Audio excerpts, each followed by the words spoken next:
সেথায় গিয়ে পৌঁছে গেলেন তার গন্তব্যে। মেরাজ খোদার দিদার পে হলো পূর্ণ আশা যা ছিল মনে। সাল্লু আলাইহি ওয়া আলিহি। আলহামদুলিল্লাহি রাব্বিল আলামিন والصلاة والسلام على سيد المرسلين أما بعد فأعوذ بالله من الشيطان الرجيم بسم الله الرحمن الرحيم الصلاة والسلام عليك يا رسول الله وعلى آلك وصحابك يا حبيب الله الصلاة والسلام عليك يا نبي الله وعلى آلك وصحابك يا نور الله। প্রিয় মদিনী চ্যানেলের দর্শকবৃন্দ, আপনারা দেখছেন অনুষ্ঠান সর্বশ্রেষ্ঠ মোজেজা। সুবহানাল্লাহ। বাস্তবিকই আমার নবী সাল্লাল্লাহু আলাইহি ওয়াসাল্লামকে আল্লাহ তাআলা সর্বশ্রেষ্ঠ মোজেজা দান করেছেন। শুধু একটি মোজেজা নয়, বরং আমার নবীকে আল্লাহ তাআলা মোজেজা করেই দুনিয়াতে প্রেরণ করেছেন। আজকে আমরা নবী সাল্লাল্লাহু আলাইহি ওয়াসাল্লামের মেরাজ সম্পর্কে আর বাইতুল মুকাদ্দাসে আগমন সম্পর্কে জানার আমরা চেষ্টা করব। চলুন আগে আমরা দুরূদ শরীফের একটি ফজিলত শ্রবণ করি। নবী করিম রউফুর রহিম সাল্লাল্লাহু আলাইহি ওয়াসাল্লাম ইরশাদ করেছেন, যে ব্যক্তি আমার উপরে জুমার দিনে ৮০ বার দরুদ পড়বে, আল্লাহ তাআলা তার ৮০ বছরের গুনাহকে ক্ষমা করে দেওয়া হবে। আসুন আমরা নিয়ত করি, এখন থেকে আমরা চলতে ফিরতে উঠতে বসতে আমরা আমাদের নবী সাল্লাল্লাহু আলাইহি ওয়াসাল্লামের নুরানি দরবারে দরুদ শরীফ পাঠ করব। আর বিশেষ করে জুমার দিনেও আমরা দরুদ শরীফ পাঠ করব, যাতে করে আমাদের গুনাহ ক্ষমা হয়ে যায়। সাল্লু আলাল হাবিব সাল্লাল্লাহু তাআলা আলা মুহাম্মদ সাল্লাল্লাহু আলাইহি ওয়াসাল্লাম। প্লিজ লাইন ভাইরা, দেখুন কুদরতের এই আশ্চর্যজনক নিদর্শন সমূহ অবলোকন করে এবং আম্বিয়া কেরাম আলাইহিমুস সালাম এর সাথে সাক্ষাৎ করে প্রিয় নবী রসুলে আরবি সাল্লাল্লাহু আলাইহি ওয়াসাল্লাম ওই পবিত্র শহরে তাশরিফ নিয়ে আসেন, যেখানে মসজিদে আকসা অবস্থিত। প্রিয় নবী সাল্লাল্লাহু আলাইহি ওয়াসাল্লাম শহরের বাবে ইয়ামানি দিয়ে প্রবেশ করেন। অতঃপর নিজের বোরাককে সেখানে বাঁধলেন, যেখানে আম্বিয়া আলাইহিমুসসালাম নিজের আরোহীকে বাঁধত। তো একটা বাঁধার জায়গাও ছিল। আল্লাহ নবী সাল্লাল্লাহু আলাইহি ওয়াসাল্লাম নিজের বোরাককে সেখানে বেঁধে দিলেন। পরে জিবরিল আলাইহিস সালাম তাকে মসজিদের আঙিনায় নিয়ে আসেন এবং জিবরিল আলাইহিস সালাম নিজের আঙ্গুলের ইশারা দিয়ে একটি ওয়ালকে ভেদ করেন, আর সেখানেই বোরাককে জিবরিল আলাইহিস সালাম বেঁধে দেন। এখানেও অনেকগুলো কথা রয়েছে। নবী সাল্লাল্লাহু তাআলা আলাইহি ওয়া আলিহি ওয়াসাল্লাম তিনি মসজিদে আকসাতে পৌঁছলেন। আর নবী সাল্লাল্লাহু আলাইহি সাল্লাম কিভাবে জানলেন যে অন্যান্য আম্বিয়া কেরামগণ নিজের বাহনকে, নিজের সওয়ারিকে, নিজের প্রাণীকে এখানে বাঁধতেন? আমার নবী সাল্লাল্লাহু আলাইহি ওয়াসাল্লাম জানতে পেরেছেন, কেননা আল্লাহ তাআলা আম্বিয়া আলাইহিমুসসালামকে গায়েব দান করেছেন। অদৃশ্যের খবরের জ্ঞান আল্লাহ তাআলা নবীগণকে দান করেছেন। এরপর জিবরিল আলাইহিস সালাম সেই বোরাককে মসজিদের আঙ্গিনায় নিয়ে আসেন আর সেখানে এক জায়গায় বেঁধে দেন। আম্বিয়া কেরামের ইমামতি আল্লাহ নবী সাল্লাল্লাহু আলাইহি ওয়াসাল্লাম ইমামতি করলেন। আর সেখানে কোনো জিন অথবা আর অন্য কোনো মানুষ সেখানে ছিল না। সেই মসজিদে যেখানে আল্লাহ নবী সাল্লাল্লাহু আলাইহি ওয়াসাল্লাম ইমামতি করলেন, তো সেখানে শুধু নবীগণ ছিলেন আর রসুলগণ ছিলেন। জিবরিল আলাইহিস সালাম আজান দিলেন, ইকামত দেওয়া হলো, আর আমার নবী সাল্লাল্লাহু আলাইহি ওয়াসাল্লাম ইমামতি করলেন। এমন জামাত, এমন নামাজের আয়োজন জমিনে এর পূর্বে কখনো হয়নি, আর এর পূর্বে কখনো আসমানও এমন নামাজের জামাত দেখেনি, যা আল্লাহ তাআলা তার মাহবুব সাল্লাল্লাহু তাআলা আলাইহি ওয়া আলিহি ওয়াসাল্লামের জন্য এই নামাজের আয়োজন করলেন। তো সর্বপ্রথমে জিবরিল আলাইহিস সালাম একামত দিলেন। তো এখান থেকে একামতের ধারাবাহিকতা শুরু হয়ে গেল। নবী সাল্লাল্লাহু আলাইহি ওয়াসাল্লাম দুনিয়ার প্রথম ইমাম রয়েছেন, সুবহানাল্লাহ। আর মুক্তাদি হলেন আম্বিয়া আলাইহিমুসসালাম। তো ইমামতি করাও আমার নবী সাল্লাল্লাহু আলাইহি ওয়াসাল্লামের সুন্নত রয়েছে। যে সকল ইমামগণ নামাজ পড়ায় তো তাদেরকেও আল্লাহ তাআলা দুনিয়াতে, আখিরাতে, মিজানে, পুলসিরাতে অনেক সম্মান দান করবে। হাদিসে পাকের মধ্যে রয়েছে আমার নবী সাল্লাল্লাহু আলাইহি ওয়াসাল্লাম জান্নাতে সুন্দর মহল দেখলেন, মণি মুক্তার। জিবরিল আলাইহিস সালামকে জিজ্ঞেস করলেন এটা কার জন্য? তো জিবরিল আলাইহিস সালাম বলেন এই মণি মুক্তার মহল যার মাটি মুস্ক আম্বারের, এটা হচ্ছে আপনার উম্মতির ওই সকল ইমাম এবং মুয়াজ্জিনের জন্য যারা সওয়াবের নিয়তে আজান দেয় আর নামাজ পড়ায়। সুবহানাল্লাহ। তো ইমাম যারা রয়েছে আমাদের উচিত হবে যাতে আমরাও ইমামগণের সম্মান করি, কেননা ঝড়ের দিনেও ইমাম সাহেবরা মসজিদে আমাদের আগে চলে যায়। ঝড়ের দিনেও মুয়াজ্জিন সাহেব আজান দেয়। কনকনে শীত পড়ছে, অনেক গরম, যা হোক না কেন তারপরেও ইমাম মুয়াজ্জিন মসজিদে পৌঁছে যায়। তো আমরা তাদের খিদমত করব, তাদের দেখাশোনা করব আর তাদেরকে কিছু হাদিয়া দেওয়ার চেষ্টা করব। যদি সম্ভব হয় তো তাদের বেতনও আমরা বাড়িয়ে দেব। কেননা আপনি চিন্তা করুন কি সামান্য বর্তমানে অল্প বেতনে কিভাবে সংসার চলবে। কেননা ইমাম সাহেবদেরও স্ত্রী আছে, বাচ্চা আছে, বাচ্চাদের পড়াশোনা রয়েছে। ইমাম সাহেবদেরও মা আছে, বাবা আছে, বোন আছে, ভাই আছে, তাদেরকেও দেখতে হয়। তো আমরা যাতে ইমাম সাহেবদেরকে তুচ্ছ মনে না করি, আর এটা মনে না করি আর এখানে না করলে কি করবে, চলে যাক এই সেই, না, এমন করা যাবে না। তারাও মানুষ রয়েছে, তারা আমাদের ইমাম রয়েছে, আমাদের গাইডার রয়েছে, তারা আমাদেরকে নিয়ে নামাজ পড়ে, আমাদের অপেক্ষা করে। তো আমরা ইমাম সাহাবদের খিদমত করার এবং তাদের সম্মান করার আমরা চেষ্টা করব, এবং যারা মসজিদে দেখাশোনা করে তারাও যাতে ইমাম সাহেবদের মানে সিচুয়েশন অনুযায়ী, অবস্থা অনুযায়ী যাতে তাদের বেতনকে বাড়িয়ে দেয়। আজ বর্তমান গ্রামগঞ্জের মধ্যে দেখা যায় 5,000, 10,000 টাকা দেয়। এই 10,000, 5,000 টাকা দিয়ে সংসার কিভাবে চলবে? তার মা বাবাও যদি অসুস্থ রয়ে থাকে তো চিকিৎসা করাবে না খাবার এর আয়োজন করবে, কি করবে? এবং বাচ্চা রয়েছে, তাদের পড়াশোনারও ব্যবস্থা রয়েছে।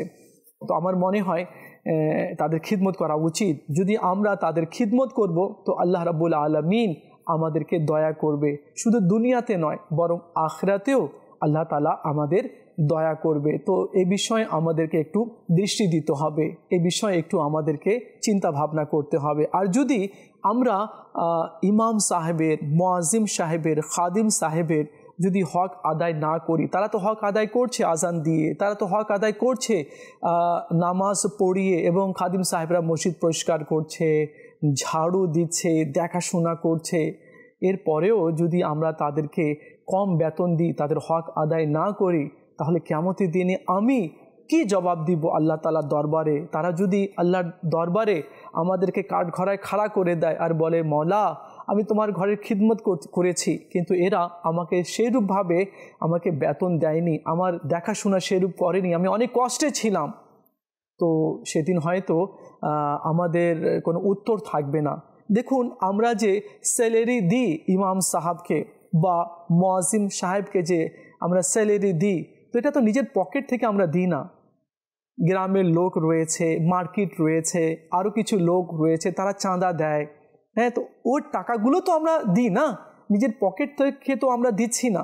তো এই জন্য মিটিং করতে হবে ইমাম সাহেবকে কী রূপ টাকা দেওয়া যায়, মুয়াজ্জিম সাহেব রয়েছে, খাদিম সাহেব রয়েছে, যাতে করে সচ্ছলভাবে ভালোভাবে তারা চলতে পারে। কেননা যদি আমরা তাদের খিদমত করব, তো আল্লাহ রাব্বুল আলামিন আমাদের নিয়ামত বাড়িয়ে দিবে। হতে পারে এই ইমাম সাহেবের খিদমতের কারণে আল্লাহ আমাদের প্রতি রাজি হয়ে যায়। তো যে কথা বলছিলাম, নবী করিম রউফুর রহিম সাল্লাল্লাহু আলাইহি ওয়াসাল্লাম মেরাজের রাত্রে আম্বিয়া আলিমুসসালামের ইমামতি করালেন, আর ইমামতি করাও আমার নবী সাল্লাল্লাহু আলাইহি ওয়াসাল্লামের সুন্নত রয়েছে। এখানে আরেকটি কথা রয়েছে, একবার নবী করিম সাল্লাল্লাহু আলাইহি ওয়াসাল্লাম জিবরিল আলাইহিস সালামকে বললেন, হে জিবরিল, তোমার আসল রূপ আমাকে দেখাও। তখন জিবরিল আলাইহিস সালাম তার 600 পাখা খুলে দিল। হ্যাঁ, জিবরিল আলাইহিস সালামের 600 পাখা রয়েছে, তিনি খুলে দিলেন। আমার নবী সাল্লাল্লাহু আলাইহি সাল্লাম জিবরিল আলাইহিস সালামের হাকিকতগুলো তিনি দেখলেন, অবলোকন করলেন। এরপর জিবরিল আলাইহিস সালাম আরজ করলেন, ইয়া রাসূলুল্লাহ সাল্লাল্লাহু আলাইহি ওয়াসাল্লাম, এবার আপনি আপনার আসল রূপ আমাকে দেখিয়ে দিন। তখন আমার নবী সাল্লাল্লাহু আলাইহি ওয়াসাল্লাম বলেন, হে জিবরিল, তুমি তা দেখতে পারবে না আর সহ্য করতে পারবে না। আমার হাকিকত আমার রব ছাড়া আর কেউ জানে না। সুবহানাল্লাহ। এই জন্য তো আল্লাহ তাআলা তার মাহবুব সাল্লাল্লাহু আলাইহি ওয়াসাল্লামকে মেরাজ করিয়েছে। কোন সময়? দিনের বেলা নয় কি সবাই দেখে নিবে, এমন সময় করালো কি সবাই ঘুমিয়ে পড়েছিল। আর এই দুনিয়াকে, এই আর্থকে, এই সময়কে আল্লাহ তাআলা স্থির করে দিল, থেমে গেল। আমার নবী সাল্লাল্লাহু আলাইহি সাল্লাম মসজিদে হারাম থেকে মসজিদে আকসা এবং আমার নবী সাল্লাল্লাহু আলাইহি ওয়াসাল্লাম 7 আসমান গেলেন, সিদরাতুল মুনতাহা গেলেন, আরশে মুআল্লা গেলেন, লা মাকানে গেলেন, এরপরে জান্নাত দেখলেন, জাহান্নাম দেখলেন, এরপর আবার ফিরে আসলেন। তো আমার নবী সাল্লাল্লাহু আলাইহি ওয়াসাল্লাম যে দরজাকে খুলেছিলেন বের হওয়ার জন্য, ওই দরজার কুণ্ডি যে ছিল, শিকল, ওটা এখনো হিল ছিল। কি এই চমকের মধ্যে আমার নবী গেলেন আর আসলেন, এর মানে হচ্ছে সময়কে আল্লাহ তাআলা স্থির করে দিয়েছিল, স্টপ করে দিয়েছিল। আমার নবী সাল্লাল্লাহু আলাইহি ওয়াসাল্লাম ওযু করে যে গিয়েছিলেন, ওযুর পানি দেখা যাচ্ছে এখনো গড়ে গড়ে যাচ্ছে। তো এত লং টাইম আমার নবী সাল্লাল্লাহু আলাইহি ওয়াসাল্লাম মেরাজে ছিলেন, কিন্তু ফিরে আসে দেখলেন দরজার যে কবজিটা রয়েছে ওটা নড়ছে আর পানি, ওযুর পানি এখনো বয়ে যাচ্ছে। মনে হচ্ছে কি আমার নবী সাল্লাল্লাহু আলাইহি ওয়াসাল্লাম এখনই ওযু করলেন। তো আল্লাহ তাআলা এই দুনিয়াকে সাকিন করে দিয়েছিল, স্টপ করে দিয়েছিল, যাতে করে নবী সাল্লাল্লাহু তাআলা আলাইহি ওয়াসাল্লাম এর হাকিকত আর তার যে নুরানিয়াত আছে কেউ যাতে দেখতে না পারে, আর যদি দেখে নেয় তাহলে সে সহ্য করতে পারবে না। তো নবী সাল্লাল্লাহু তাআলা আলাইহি ওয়াসাল্লামের শানকে আল্লাহ তাআলা অনেক ঊর্ধ্বে করেছেন। দেখুন হযরতে সাইয়্যিদুনা আল্লামা বুসাইরি রহমতুল্লাহি তাআলা আলাইহি কি বলেন। ইমাম বুসাইরি রহমতুল্লাহি তাআলা আলাইহি অনেক বড় বুজুর্গ রয়েছেন এবং তিনি কাসিদা বুরদা শরীফ লিখেছেন, এবং বুরদা শরীফের কিছু অংশে তিনি কি লিখেছেন, তার অনুবাদ তিনি লিখেছেন, বাইতুল মুকাদ্দাসে সকল আম্বিয়া ও রসুলগণ আলাইহিমুস সালাম রসুল পাক সাল্লাল্লাহু আলাইহি ওয়াসাল্লামকে অগ্রগামী করেছেন, যেমনিভাবে মখদুম আপন খাদিমের আগে থাকে। সুবহানাল্লাহ। তো নবী সাল্লাল্লাহু আলাইহি ওয়াসাল্লাম আগেই আছেন। আর যেদিন কিয়ামত কায়েম হবে তো সর্বপ্রথম সকল নবীদের মধ্যে সর্বপ্রথম আমার নবী সাল্লাল্লাহু আলাইহি ওয়াসাল্লাম জান্নাতে প্রবেশ করবেন। নবী সাল্লাল্লাহু আলাইহি ওয়াসাল্লামকে আল্লাহ তাআলা কিয়ামতের দিনে লিয়াউল হামদের পতাকা দান করবে, আর সেই পতাকার তলে আদম আলাইহিস সালাম থেকে নিয়ে ঈসা আলাইহিস সালাম সকল আউয়ালিন ও আখিরিন সেখানে অবস্থান করবেন। আমার নবী সাল্লাল্লাহু আলাইহি ওয়াসাল্লামের শানকে আল্লাহ তাআলা অনেক ঊর্ধ্বে এবং অনেক শান বৃদ্ধি করেছে। প্রিয় ইসলামী ভাইয়েরা, আল্লাহ তাআলা সূরা বনি ইসরাইলে ইরশাদ করছেন, সুবহানাল্লাযী আসরা, পবিত্রতা তারই জন্য যিনি আপন বান্দাকে রাতারাতি নিয়ে গেছেন। সুবহানাল্লাযী আসরা বিআবদিহি লাইলাম মিনাল মসজিদিল হারামি ইলাল মসজিদিল আকসা। তো আল্লাহ তাআলা প্রথমে পবিত্রতা নিজেই বর্ণনা করছেন, নিজের পবিত্রতা নিজেই আল্লাহ তাআলা বর্ণনা করছেন। এর কারণ কি? দেখুন প্রিয় ইসলামী ভাইরা, এর অনেকগুলো কারণ রয়েছে, অনেকগুলো কথা রয়েছে। কেননা আল্লাহ তাআলা তার মাহবুব সাল্লাল্লাহু আলাইহি ওয়াসাল্লামকে মেরাজে নিচ্ছেন। আল্লাহ নিয়েছে, নবী সাল্লাল্লাহু আলাইহি সাল্লাম নিজে নিজে যায়নি। নবী সাল্লাল্লাহু আলাইহি সাল্লাম উম্মে হানি তার চাচাতো বোনের বাড়িতে আরাম করছিলেন, তো জিবরিল আলাইহিস সালাম ছাদকে ভেদ করে তশরিফ নিয়ে আসলেন আর বললেন, চলুন, আল্লাহ তাআলা আপনাকে নিজের দরবারে আহ্বান করেছে, ডেকেছে। তো আল্লাহ তাআলা তার মাহবুব সাল্লাল্লাহু আলাইহি ওয়াসাল্লামকে মেরাজে নিয়েছেন। মুফাসসিরিনে কেরামগণ বলেন, যখন নবী করিম সাল্লাল্লাহু আলাইহি ওয়াসাল্লাম মেরাজ রজনীতে উচ্চ মর্যাদা ও উচ্চ স্তরে সমাসীন হন, তখন আল্লাহ পাক সম্বোধন করেন, হে মুহাম্মদ সাল্লাল্লাহু আলাইহি ওয়াসাল্লাম, এই ফজিলত ও সম্মান আমি আপনাকে কেন দান করেছি? তখন নবী করিম রউফুর রহিম সাল্লাল্লাহু আলাইহি ওয়াসাল্লাম আরজ করলেন, এই জন্য যে তুমি আমাকে ইবাদত সহকারে নিজের দিকে সম্পর্কিত করেছ। অতঃপর এই আয়াতে কারিমা অবতীর্ণ হয়। এই আয়াতে মুকাররমায় হুজুর আকরাম সাল্লাল্লাহু আলাইহি ওয়াসাল্লামের পৃথিবীতে ভ্রমণ সম্পর্কে মসজিদে হারাম থেকে মসজিদে আকসা পর্যন্ত উল্লেখ রয়েছে। এতে কিছু মদিনী ফুলও অর্জিত হয়। কি হয় চলুন আমরা শুনি। আল্লাহ পাক এই আয়াতের শুরুতে সুবহানাল্লাযী বলে নিজের পবিত্রতা বর্ণনা করেছেন। এই শব্দটি আশ্চর্যজনক ব্যাপারে বলা হয়ে থাকে। উলামা কেরাম বলেন, যেহেতু মেরাজের ঘটনাটি খুবই আশ্চর্যজনক এবং মানুষের বিবেকের ঊর্ধ্বে, তাই ইরশাদ করেছেন যে সুবহানাল্লাযী, অর্থাৎ এই ঘটনা তারই ইচ্ছায় হয়েছে যিনি অক্ষমতা থেকে পবিত্র এবং প্রত্যেক কিছুতেই সক্ষম।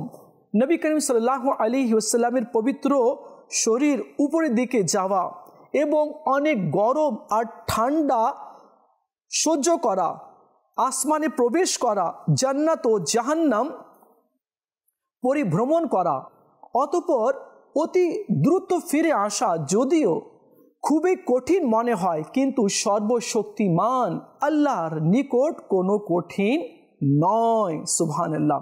আসুন আমরা শুনি মুফাসসিরগণ কি বলেছেন। প্রসিদ্ধ মুফাসসির হাকিমুল উম্মত হযরত আল্লামা মুফতি আহমদ ইয়ার খান নাইমি রহমতুল্লাহি তাআলা আলাইহি এই আয়াতে কারিমার আরও ব্যাখ্যা করেছেন। আর তিনি কি উল্লেখ করেছেন তা আমরা শুনি। তিনি বলেন, যে ব্যক্তি আল্লাহ পাকের এই মহান নামের ওয়াজিফা পাঠ করে, অর্থাৎ ইয়া সুবহানু ইয়া সুবহান, হ্যাঁ ইয়া সুবহানু ইয়া সুবহান পাঠ করে, আল্লাহ পাক তাকে গুনাহ থেকে পবিত্র করে দিবেন। আল্লাহ পাকের প্রত্যেক গুণবাচক নাম মুবারকের প্রভাব আমলকারীর উপর পড়ে। যে ইয়া গনিও এর ওয়াজিফা পাঠ করবে সে ধনী ও সম্পদশালী হয়ে যাবে। সুবহানাল্লাহ। তো ইয়া গনিউ আমরা বেশি পরিমাণে পাঠ করি, আর গুনাহ যাতে আমাদের নিঃশেষ হয়ে যায়, শেষ হয়ে যায়, তো এই জন্য আমাদেরকে ইয়া সুবহানু ইয়া সুবহান ইয়া সুবহানু ইয়া সুবহান আমরা পাঠ করি। আবার বলছি কি যে ব্যক্তি ইয়া সুবহানু ইয়া সুবহান পাঠ করে, আল্লাহ পাক তাকে গুনাহ থেকে পবিত্র করে দিবেন।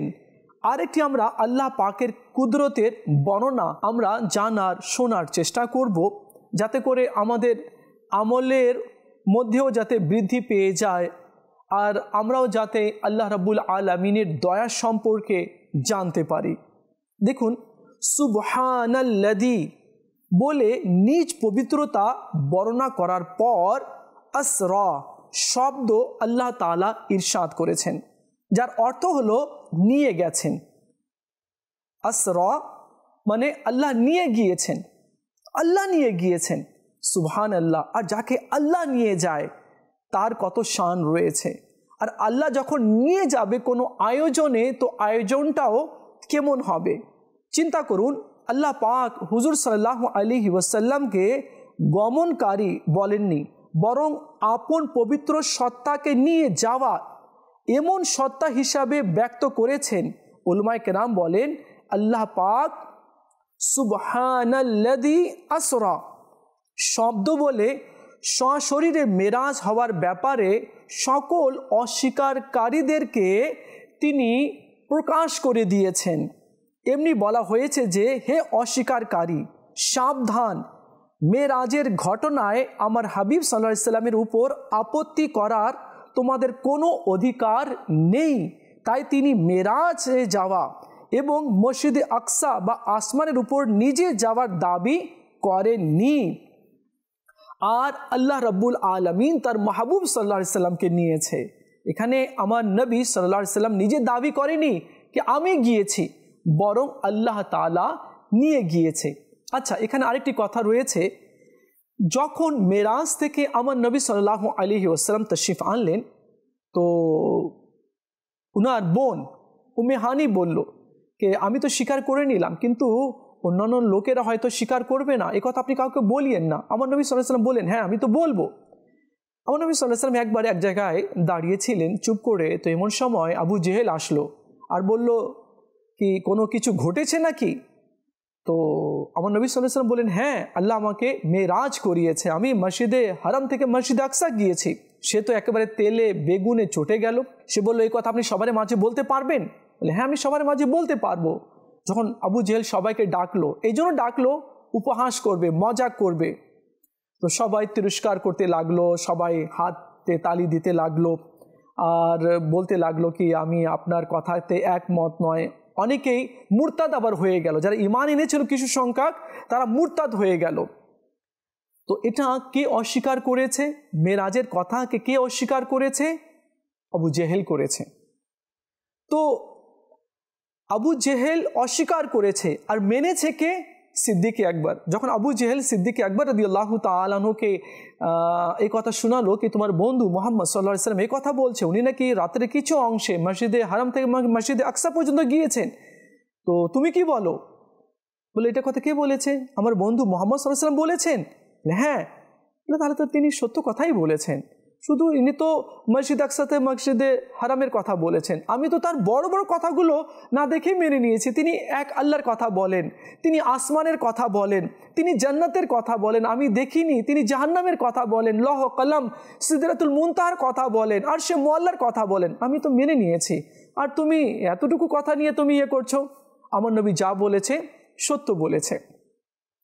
তো এই যে স্বীকার করলেন, মেনে নিলেন, সত্যায়ন করলেন, তো আল্লাহ রাব্বুল আলামিনের পক্ষ থেকে একটা উপাধি চলে আসলো, নাম আছে আবু বকর। আল্লাহ রাব্বুল আলামিনের পক্ষ থেকে নবী সাল্লাল্লাহু আলাইহি ওয়াসাল্লামের জবান থেকে জারি হয়ে গেল সিদ্দিক আকবর। সুবহানাল্লাহ। তো প্রিয় ইসলামী ভাইরা, এটা আমরা জানতে পারলাম कि नबी करीम रऊफ़ुर रहीम सल्लल्लाहु अलैहि वसल्लमকে আল্লাহ তাআলা সশরীরে মেরাজ করিয়েছে। আর যারা এটার অস্বীকার করে তো তারা গুমরাহ, ফাসিক আর কাফির। আল্লাহ তাআলা আমাদের সবাইকে বুঝার তৌফিক দান করুক। ইসলামী ভাইরা, আপনারা দেখছেন অনুষ্ঠান সর্বশ্রেষ্ঠ মুজিজা। দেখা হবে আগামী পর্বে। নবী সাল্লাল্লাহু আলাইহি ওয়াসাল্লামের মেরাজ নিয়ে আরেকটি বিষয় আলোচনা করব। ততক্ষণ ভালো থাকবেন আর মদিনী চ্যানেলের সঙ্গেই থাকবেন। সাল্লু আলাল হাবিব সাল্লাল্লাহু তাআলা আলা মুহাম্মদ সাল্লাল্লাহু আলাইহি ওয়াসাল্লাম। খোদার দয়ায় প্রিয় নবী সেথায় গিয়ে পৌঁছে গেলেন তার গন্তব্যে। মেরাজ খোদার দিদার পেয়ে হলো পূর্ণ আশা যা ছিল মনে। সাল্লু আলাইহি